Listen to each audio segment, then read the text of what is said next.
Are you ready to thrive? It is time to take action. Hello, everyone. This is Jen, and you are listening to Thrive by Jen Radio on Transformation Talk Radio. What is the result of thriving? Body confidence, mind fulfillment, and soul synchronicity. Tune in to hear about these elements and the scientifically and spiritually proven action steps to stand in confidence, love from within, be unstoppable in fulfilling your dreams, and create synchronicity so you can flow toward abundance and love. Hear real stories that will inspire you to take action today and be a catalyst for positive change in this world through creating your own Thrive life. Let's do this. Feel empowered and ignite your soul with Thrive by Jen Radio starting now. Hey, welcome everybody to Thrive by Jen Radio on Transformation Talk Radio. It is Monday morning, which is my favorite day because I get to talk with all of you. And today I have a super special guest on, my good friend, Mr. Lonnie Holley. Lonnie, welcome. Thank you for being here with me. Thank you. Thank you for inviting me and having me as a guest on the show. I am we are going to continue. Last week, I kicked off a series that I'd like to do to talk about bullying, and it all stemmed from me getting bullied on social media. And what I like to do is turn negatives into positives, and so I created this series. And I love Lonnie for multiple reasons, but one of the things that I love best about Lonnie is Lonnie always gives me perspective, but an opportunity to see things differently and to really sit in myself and contemplate and have a thoughtful dialogue with myself about different topics. And why I thought it would be so great for Lonnie to be here today, because one, we're covering two controversial issues. We're going to talk about race bullying, and we're going to talk about religious bullying. And I want to kick it off, Lonnie. I'm going to throw this out here because both Lonnie and I agreed that we were going to be very organic today and let the conversation go where it needed to go, but also leave our listeners with thought, with something for you to think about, because part of dealing with bullying is seeing things from perspective. And that's what I'm going to throw out there to kick off the conversation is when I got bullied, and when I have been bullied in the past, because it's happened before, one of what I do is I look at perspective. I look at perspective from the person doing the bullying and my perspective of the situation and what's going on. So I'm just going to throw out the word perspective to you and to kind of kick this off. What are your thoughts? What do you want to start with? Well, I appreciate the fact that that's the word we're starting with, because that to some degree sums up my thought process on so many things. I think one of the things that was recently one of the most stunning things for me was that I realized a lot of people actually use education as a leverage to only kind of tighten their perspective. So instead of kind of going into the world of wanting to know more from a place of being open, let's see where this goes, let's look at this from a larger picture. It was stunning to me when I realized that people actually had a bias and they went into education only to support their bias more deeply. And so in that way, it's some people may think like there's one way to look at it, or two ways, possibly three. Everything I look at in life, I look at from 13 different perspectives at the same time. And so that's just kind of that's a pattern that I run, and it's just kind of how my brain works in the background. So everything that I see, I look at from this very, very broad scope, and it makes it easier for me to be able to see the world.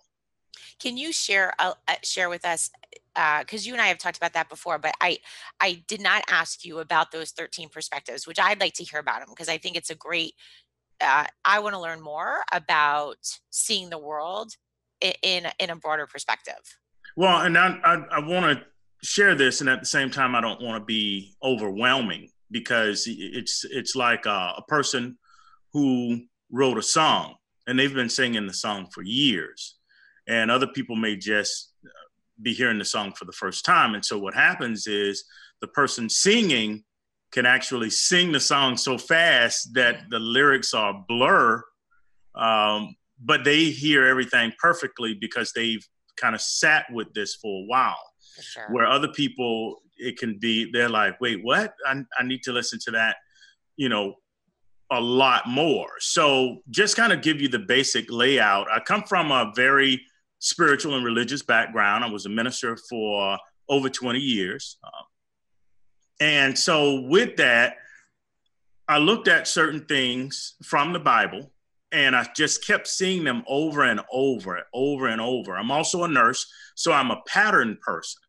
And so when I see somebody like Jacob and his 12 sons, when I see Jesus and his 12 disciples, when I look at something like the zodiac and then the person who's looking at the zodiac, I constantly saw this number 13 over and over and over. And so then I did a deep dive into the personality of each one of the disciples.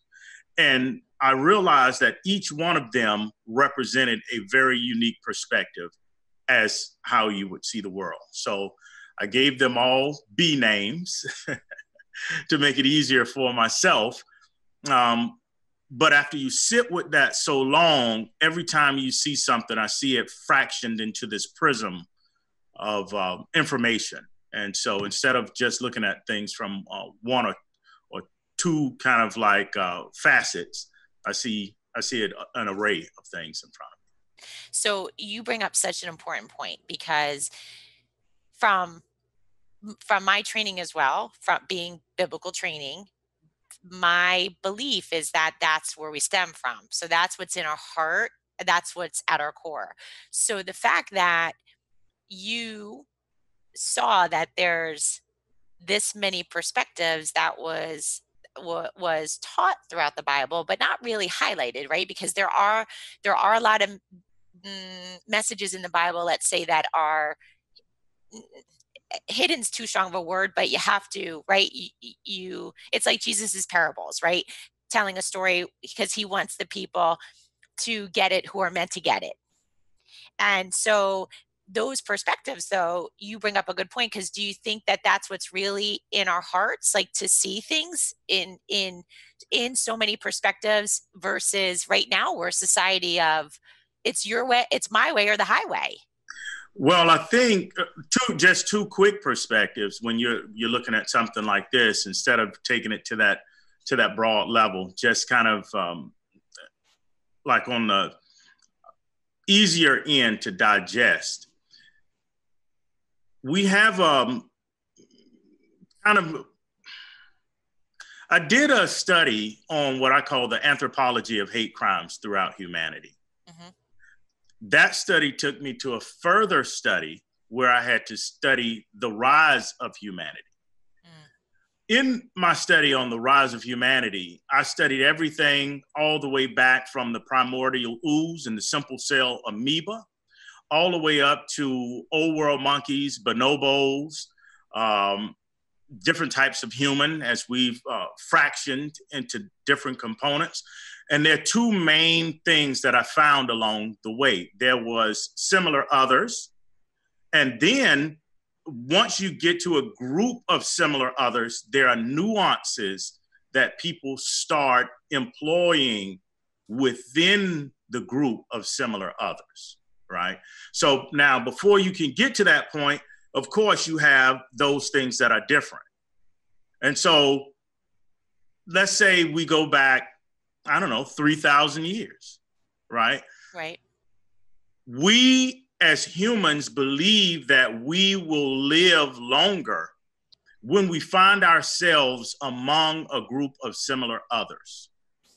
And so that's the first thing that we do. That's our first focus is to eliminate anything that looks different and to pull ourselves towards something that's closer to us. Okay. Now, once that happens, right, then your enemies, your friends, all of that is contained in a group of similar others. So someone from the outside looking in would be confused as to why you're fighting. And when you say my family versus this family, and 100 years ago, they did this to my uncle, and so now we're destined to fight that group. But the issue is, it doesn't matter, because ultimately, let's say in this country or in any country on the globe, once you have eliminated everything that's different, then you begin to walk down a nuance of destroying similar others. So unless you get control of that pattern to fight and war within yourself, we'll war until there's nothing left. And for our listeners, again, it's a good point, because what do we tend to do a lot of? Draw ourselves to like-minded people, right? So we're taking, and I want to highlight this for people so they understand a little bit more about bullying, and that you're surrounding yourself with everybody that agrees with you, right? There's no diversity. There's everybody looks like you, everybody acts like you. And like what Lonnie says is that's, and then who then do you then destroy? Then it's the competition amongst all of you. Right? It's that is correct. And now what we start doing, if we're not careful, is we start labeling things. And even like I don't know. I'm kind of really excited about this subject, and at the same time, it can turn really dark, right? Yeah. Well, yeah, so, but for sure, yeah. I'm excited about it because when we gain a head start, any group, anything that gains a head start, now they can kind of keep that head start if they manage things right. So even with knowledge, even with information, even with education, if we're not careful, we will clump ourselves with other individuals who are like-minded. And in that way, we begin to push other individuals to the brink, to the edge, and marginalize them, not understanding that every time we do that, we weaken ourselves. So bullying there are so many different perspectives. Like there's so much in that, whether you're talking about a physical confrontation, whether we're talking about information, whether we're talking about being a world superpower with weaponry and things, we can align ourselves in such a way that we actually take away from us as an individual or as a country or as a group of people without even realizing it. Absolutely. And Lonnie, we're going to skip break because I want to stay with this. So what's interesting is, and I'll give you a great example. So I was in just now, I was in a course, and it was religious based. It was Christianity based. And what was so interesting is they were talking about different levels. They called it levels of Christianity in the sense of where you are in your spiritual journey. And one of the levels was Christian mature, which meant in their definition was that you can accept where others are on their journey, and that's okay. And it just really struck me because I get, and this was, and what I found so ironic about it was the person who created this course is also the same person that I had another course with that was hardcore. It's this way, and if you don't do it this way, you're going to hell. And so I just like I had that moment of like, whew, like this is this right? This craziness that happens in our brains and our hearts where we're living. Like, I feel like we have a toe, right? In each, everywhere. I know you get what I'm saying, so I'll I let you. completely get what you're saying. And I'm going to say this to you, Jen. When you look at those 13 perspectives I'm talking about, there is one level that I call the boson. Oh, well, in kind of my mental conversation, he expressed to me that his name is the boson. And we call the Higgs boson in quantum physics the God particle. And he told me he was the one that was kind of holding this all together. The part of the way I came up with this kind of 13 different perspectives too was when I was studying, I realized something the further back I went. Someone like Jesus, the Christ, right? And welcome to the Christ level, Jen, would have studied in a place like Egypt, right? And so in Egypt, the difference between the Pharaoh's kids and the rest of the people in the civilization was that the Pharaoh's children would have gone to university. Moses would have gone to university versus the other individuals who may have been able to speak 3 languages at most, right? So you have a blacksmith, you have a potter, you have a baker, you have the person who, a mason. You have all of these different people communicating. But how many bricks would it take for you to walk away with the hindquarter of a deer? And how many deer legs does it take for a house? Like, the average person would have just taken their stuff to a place of universal financial exchange. They would not have been able to speak all of the languages of all of the different craftsmen. But the children of the Pharaoh would have been able to. They would have had enough information, and they had time, and they had finances. They had the grace, the wherewithal, the parenting. So then Pharaoh would have taken his son to the baker for a while to learn the language of baking, would have taken to the smith, would have taken that child to the carpenter. And so that individual would have been able to come out speaking what we in our today's term would say things like philosophy, psychology. They would have had world religion. They would have been able to maybe take a music appreciation class. I mean, everything that we call university. In this way, it broadens the thought process, the consciousness to be able to see more.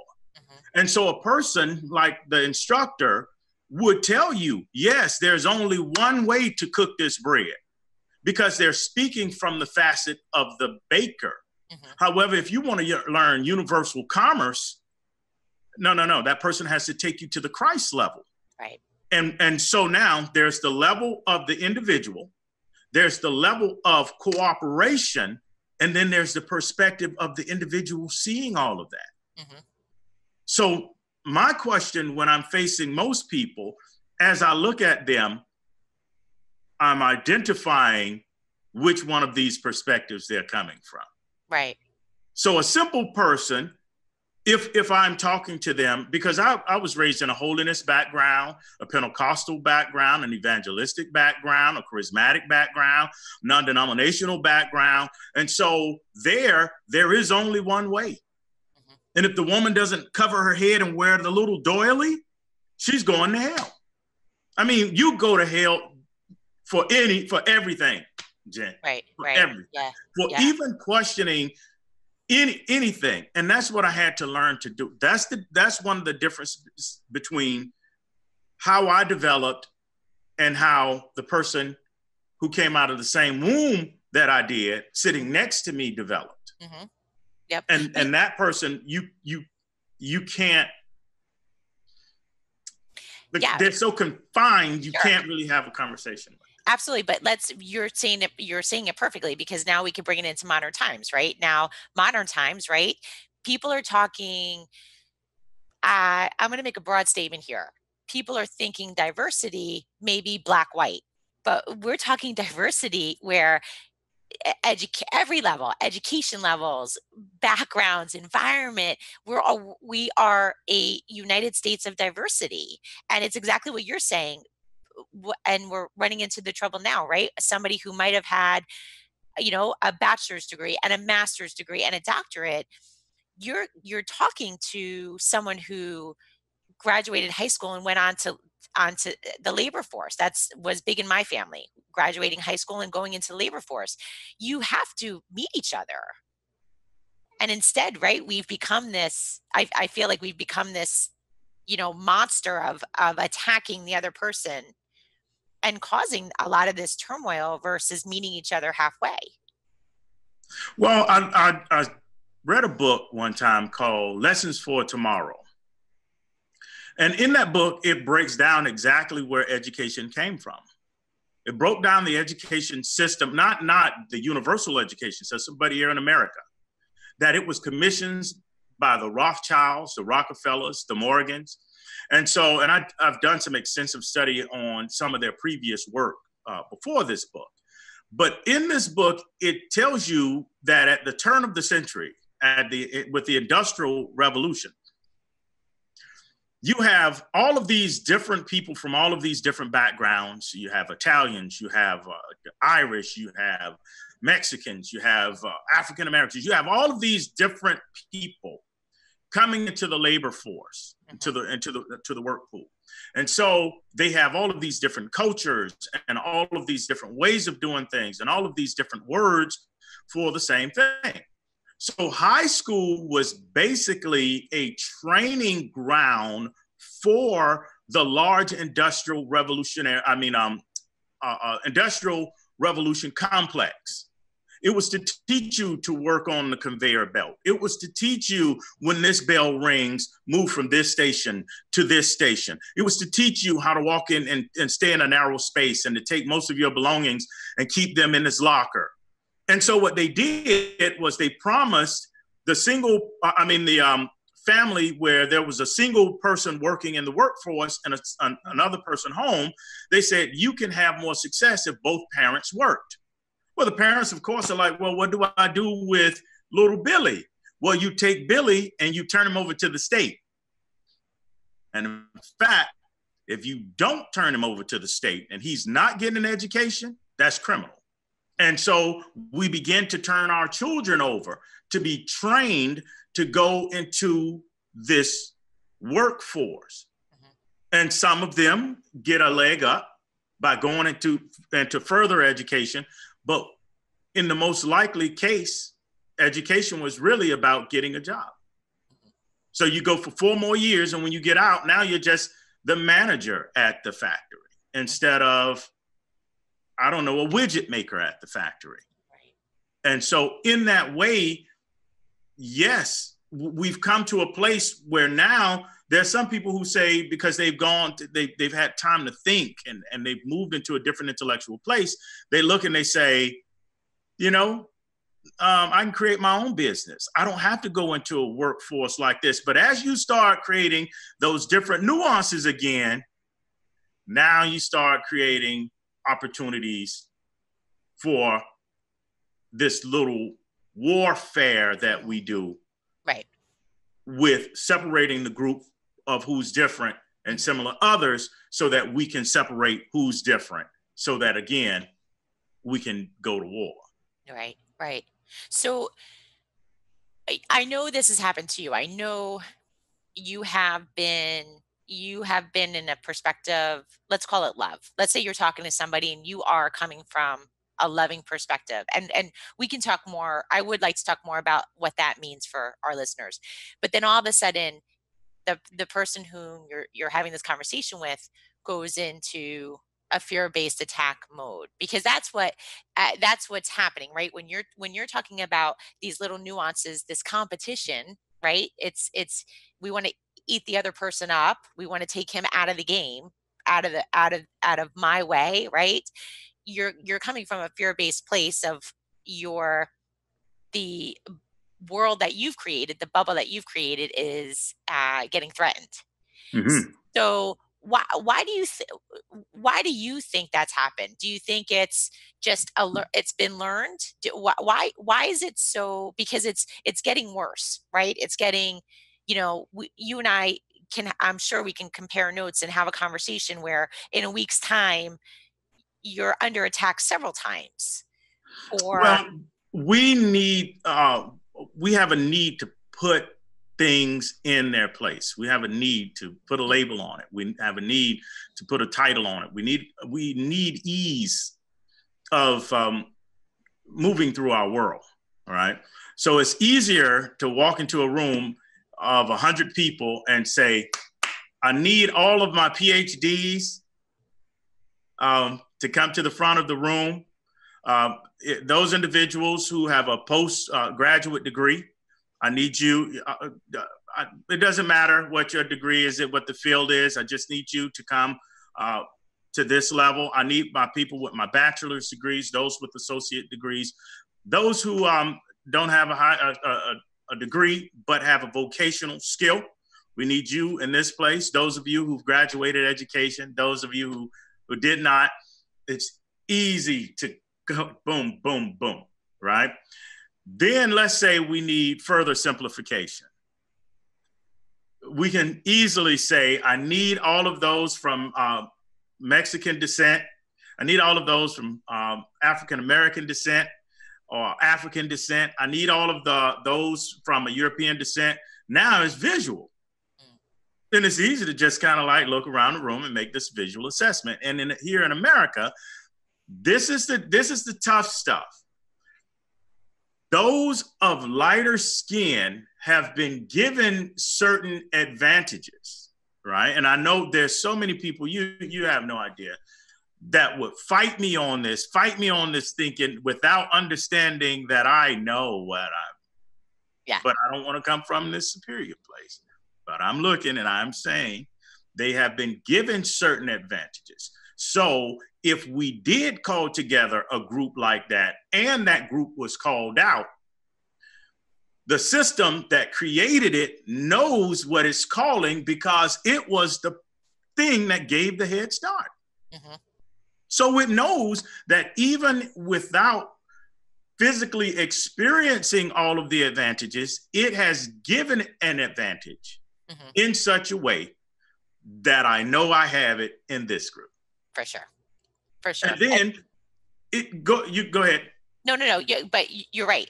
And we have advantages that we know we have, but we're just going to kind of tuck them away and let them do their thing. But let's not talk about it. So let's say, for instance, we're going to build a new country. All right. We're going to build us a new country. And as we do this, we're kind of taking over the space of those indigenous individuals that's already in that country, right? They have no rights. They have no privileges. They don't know how to read. They're illiterate. They are not educated. They are just simply savages. The first thing we're going to do is send out a few of our own war party to them to extend an olive branch, and we're going to call this group missionaries. If they accept what the missionaries have to say, boom, we're inclusion. If they don't, that gives us the right to just wipe them out. Sure. The missionaries say, well, why should we go first? Well, aren't you the closest to God? I mean, you're just going to go right back to him. So they go out, they meet these people. They're like, we don't want your bread. Boom, beheadings. Now we go in and we just completely take over. Now we need a labor force. And these people are not willing to do it. And we never know how hostile they are. But we need to be able to easily identify who is our slave class, who is our workforce class. Isn't it easy if you just get someone that's completely like, you will know that just instantly, you know, that person shouldn't be here. Mm-hmm. That person should not be in this space having a drink. Mm-hmm. All right. That person should not be walking around town. Look at them. No shoes on, burlap sack for clothes. But we need to boost our numbers. So the same thing that's being touted right now has always been the way to give the advantage. Yeah, and it's still going on. Immigration, you open the throttle on the carburetor and you let so many Europeans in that you have a country like America with 325 million people here. And 300 million of those people are of European descent. Right. So really white skin. So how did that happen? It was somebody did that, right? And now in a place where we know that we are a representative republic, and at the same time, being a democracy means the rule of the mob or the mob rules. But when you're faced with 300 million of 325 million, how would my vote ever really mean? I mean, it means something, but in the face of a flood of 300 million, right, somebody's kind of tipped the scale already. Sure. What can we do, Lonnie, on an individual basis, just for our listeners? Because I think what's important is one. I'd like to say one person at a time, but the problem's too big for that, right? But one person can make a difference. So what can our listeners do? I think that we are going to first have to start with self-talk and belief. We're going to have to identify where we are, right? And this is I don't mean to interrupt, but you got to talk a little bit about that, because that's tough, right? Because what that means is admitting, right? It's admitting that I can talk all I want that this bullying action happened to me, but I've bullied. I've done it, which is a hard thing to admit, you know? And when I went through my ministry training, there was that whole process is about admitting what not a good person I am. So just talk a little bit about that, because it's so important for our listeners to understand, like, that's part of the process. You have to take an inventory of your actions, of your behavior, of your beliefs, of your thoughts. And that's being able to come from a place to understand basically that I'm all 13. I love that. Yeah. I had to come to a place that I am all 13. Anywhere I go, I always tell, like, it's just the way I coach. With my coaching practice, when I have one of my clients come to me, I need for them to understand that I run the gamut. I run the spectrum, and they do too. So I speak to them from a spectrum kind of perspective. And if I have a client that can't get to that place, I release them so that they can go and find their coach. Sure. Because for me, if you speak of hell, I am the worm in the ashes of hell. I am the hottest burning ember in hell's fireplace. I am it. I am the lowest thing. I am the worst thing. You can't I will eat you. I will eat your corpse in hell. At the same time, the last little fluffy piece of precipitation in the highest cloud in heaven, that's me. Right. I am the most godly, loving, kind person you've ever. Wait, I'm saying this from this this kind of mental space. I am a military medic. I am a U.S. Army trained medic. I am the guy that will come no matter what language you are speaking in every movie. You never hear them in military movies, someone yell out, "Cook!" Nobody yells out, "Gunner!" No matter all military movies of all time, when they are calling out, they are calling me. And guess what? You go. I will respond with bullets raining in this direction instead of this direction. Sure. I am coming to get you. And when I come to get you, it's not me alone. The worst case scenario is going to surround anyone around you. And as a medic, the first thing I was trained to do was to stop the person producing more work for me. I'm not a lazy guy, but I'm not just going to allow you to continue to make work. Sure. So because that's true, I know who I am. I know fully who I am. I am the person who needs this spiritual change. And at the same time, I am the person that can, that is a catalyst for the spiritual change in another person. Have you been able to take that moment, right, when you're rushing, you're in combat, you're rushing to somebody's aid, because in that moment, you're and again, this is going back to labels, so we have to be it's tricky. So you're a medic, however, you're right, and the end objective is to, let's say, save that person. So there's no religion, there's no race, there's no gender, there's right, you're a medic and I'm here to save you. How do you take that into the real world? Because I was having this conversation with with my son last night. He was at a sporting event. He had a phenomenal game, and part of the issue was that he was exhausted, so he almost got to shut off his mind. He was out of his head. He was really in his body and performing like he was in his body. And we just were he made an observation. And so when you talk about that, I feel like that same observation of, right, you're out of your mind. You're not thinking about anything except what the objective is. So how do you bring that into the real world and continue that? Because that's a great thing. Well, I mean, that's ultimately who I am, right? In the sense that being a minister, I've ministered to people. I remember, and I try to monitor my stories because I've been around some things so horrific. I've been around things that some people wouldn't be able to deal with. Yes, I just want to interrupt you for 1 second, only because you have been, and that's such an important point.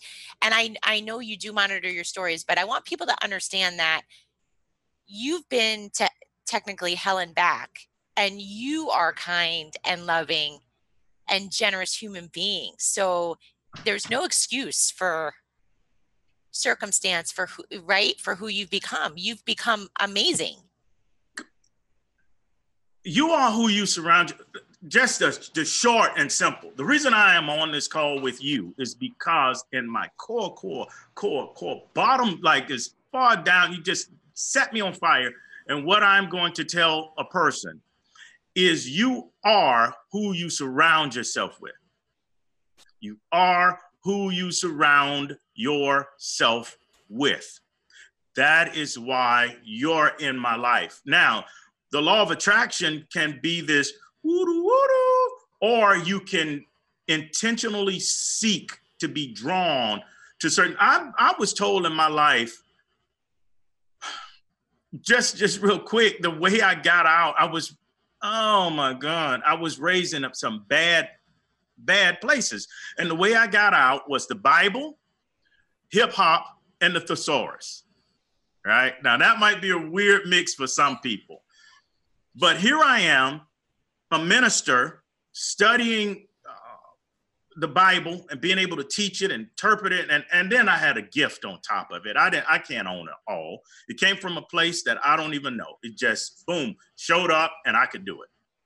And so, because it's true, you could throw me in, and no matter what was around me, I could not do it because it's a gift.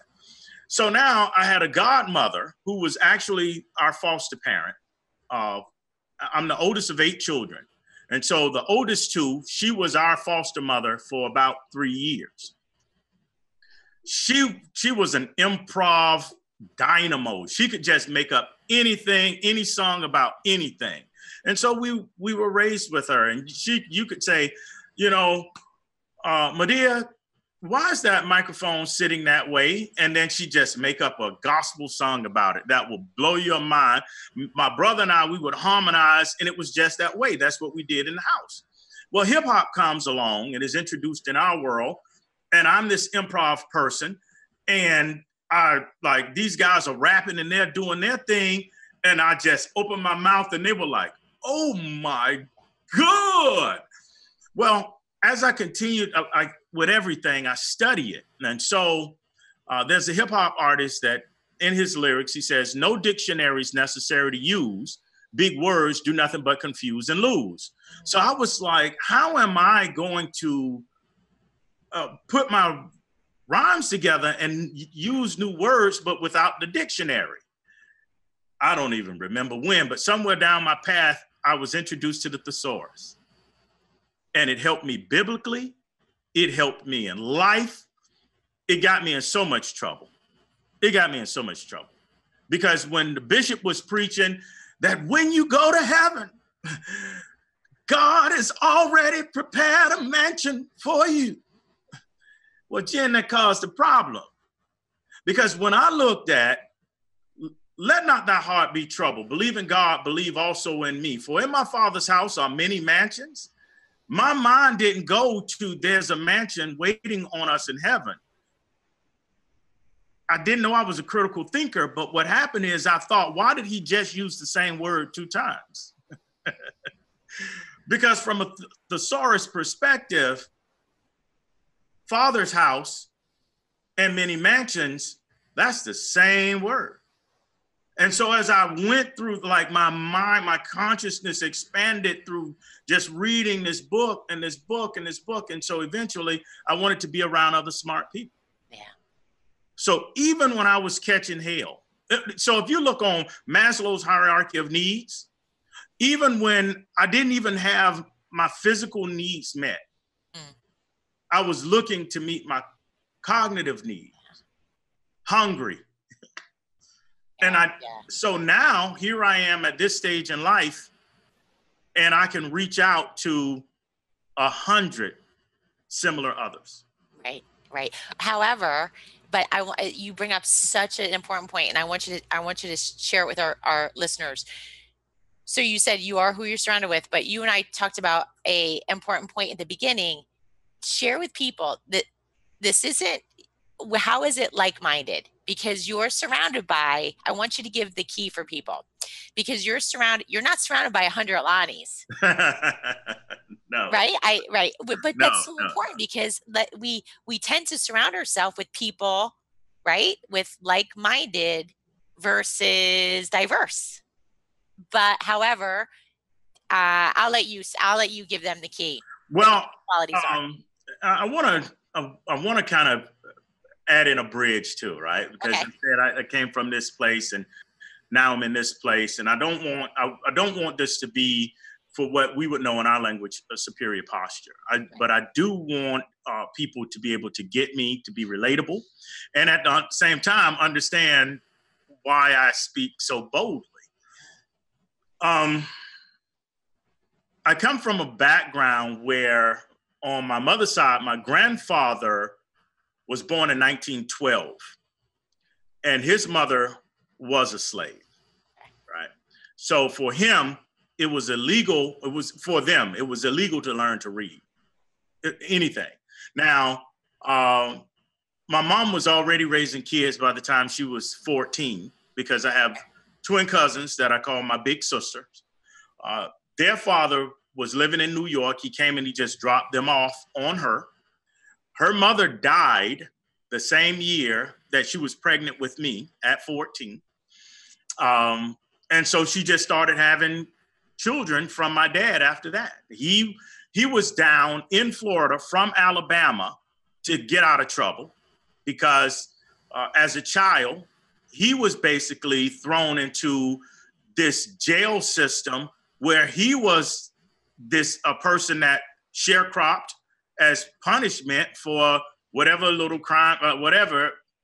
So, but he came to get away from trouble. And we lived on the side of town in Jacksonville, Florida, that was kind of the refuge side of town. It was where they slaughtered pigs and chickens and cows, and you had a lot of people with mental disorders. It was a bad part of town. And so from this, my mother attempted to get out, she met my stepfather, he was not mentally stable. And so we went through these processes, and I remember living in condemned houses. I remember not eating at night. I laugh about it now and say that I had sleep for dinner more often than I had dinner for dinner. And as tough as it was with my mother around, she ended up going to prison for writing worthless checks. And when she did that, life really went down to a very, very dark place. And my brothers and I, it was 6 of us at the time. It was 2 older siblings. It was me. I was like 9. I had a brother 8 and one 7. I had a 4-year-old sister, an 18-month-old brother, and a 6-month-old sister. So my brothers, I called us the older children. We would go to school 2 days and stay home a day. We smelled bad. We would stink because they turned the water off and it was turned back on so many times that they put a big silver bullfrog lock on the water meter. The lights had been turned off and on so many times that they actually took that glass case that comes from the electric company. They took it. No phone, no water, no lights, often no food, right? The place was infested with rodents. And I'm the oldest. My stepfather's drunk somewhere. And if he is there, you pray that he's drunk somewhere because it was brutal. And a lot of times I would step up to the plate if I saw one of my brothers about to be killed, and I would take the punishment. I would take the blow. I would take the brunt over and over and over until one of my uncles showed up just to do a welfare check on us after about 3 or 4 months after my mom was in prison. And when he opened the door, we looked like almost like feral humans. Sure. So when you talk about bullying, understand some people say we were poor and just didn't know it. Jim, we were poor and we knew it. Yeah. We didn't know it from our perspective, but we knew it because everybody else told us. Right. Our own cousins. I mean, I almost killed one of my cousins one time because they were bullying us. We fought with everybody to include close family because we smell so bad. And we would say, oh, that's my cousin. They would say, no, I'm not. And the problem, I'm not your cousin. Boom. But what happens to you after you fight over and over and over? You become a hardened tank. Right. And so they would tell jokes. The joke was, did you saw that movie that was on last night? No, what movie? Soap and Water.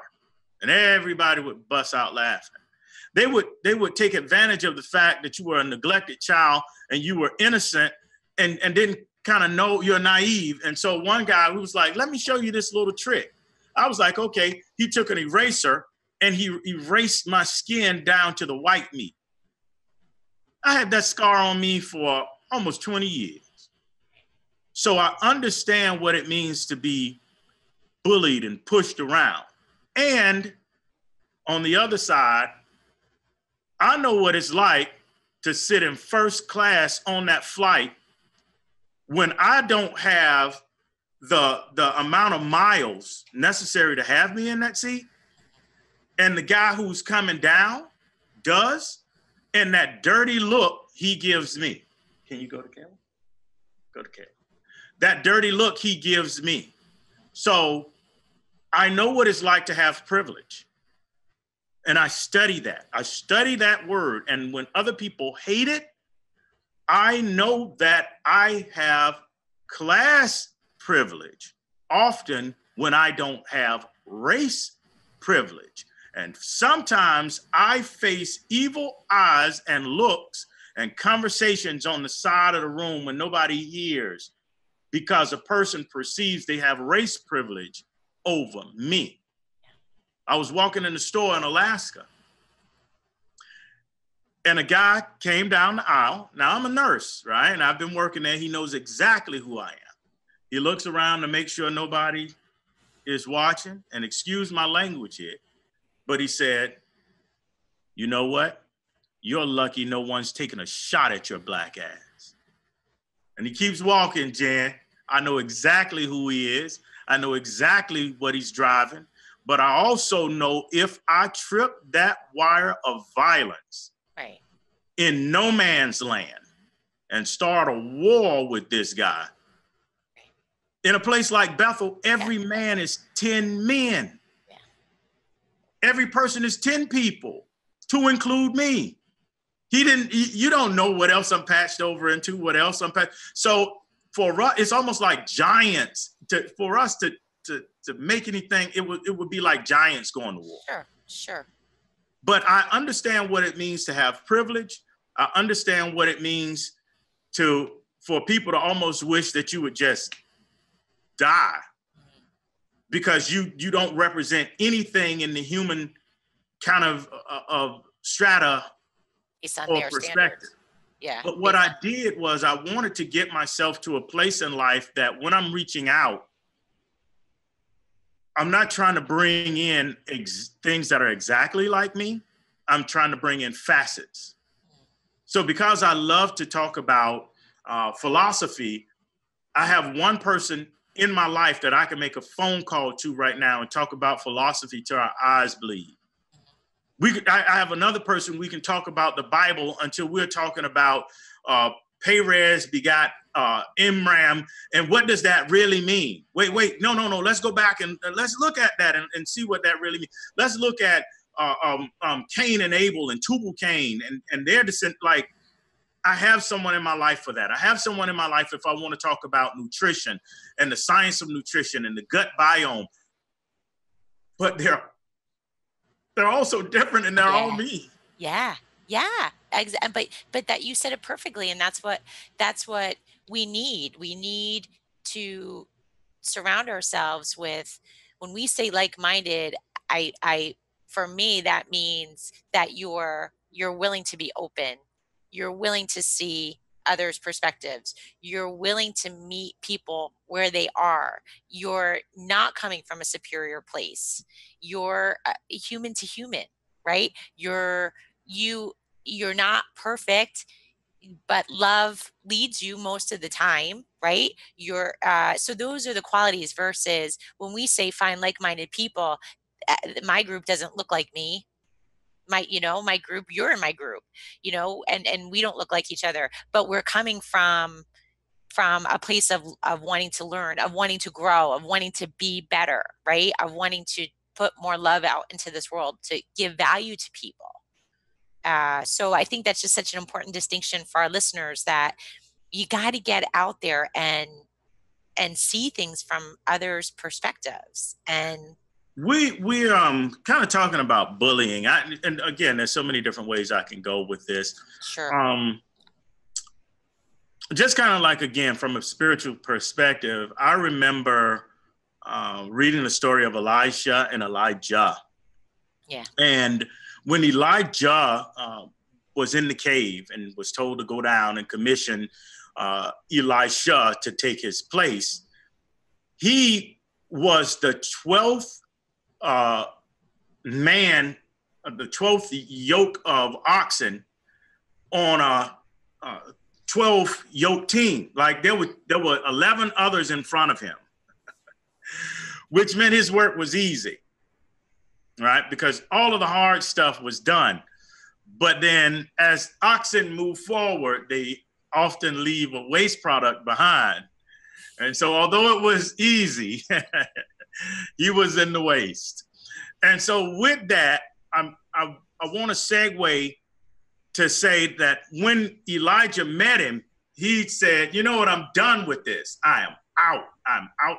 I'm following you, sir. Wherever you go, whatever. And he was like, kid, what are you talking about? Get back over there. To look at it, you would understand that an ox is a dumb thing. It's strong. It's powerful. It will get you where you want to go, but it's dumb. Mm-hmm.